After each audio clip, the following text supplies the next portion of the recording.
पाकिस्तान हाय कमिशनच्या 5 अधिकाऱ्यांना हटवलं। पाकिस्तानी अधिकाऱ्यांनी 1 आठवड्यात तर पाकिस्तानी नागरिकांनी 48 तासात भारत सोडावा, परराष्ट्र मंत्रालयाच्या सूचना।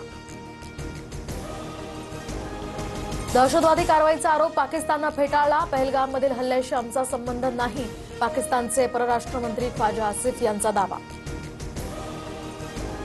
पहलगाममधील दहशतवाद्यांची माहिती देणाऱ्याला 20 लाखांचं बक्षीस देणार, जम्मू काश्मीर पोलिसांकडून घोषणा। तर दहशतवाद्यांना मदत करणारे दोघं सैन्याच्या ताब्यात। पहलगाममध्ये हल्ला करणाऱ्या दहशतवाद्यांचे फोटो समोर, 2 पाकिस्तानी तर 2 स्थानिक दहशतवादी असल्याची सूत्रांची माहिती। दहशतवाद्यांचे फोटो समोर आल्यामुळे आता तपासात मोठी मदत होणार।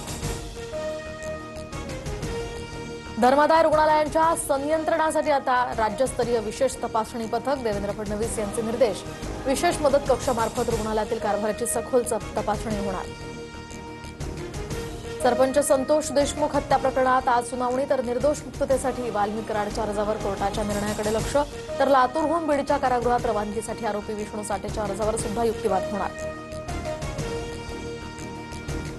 परळ आणि प्रभादेवीला जोडणारा एल्फिस्टन पूल उद्यापासून वाहतुकीसाठी बंद। वाहतूक कोंडी रोखण्यासाठी पोलिसांकडून आता पर्यायी मार्गाची व्यवस्था। नवीन पूल बांधण्यासाठी सुमारे 2 वर्षांचा काळ लागण्याची शक्यता।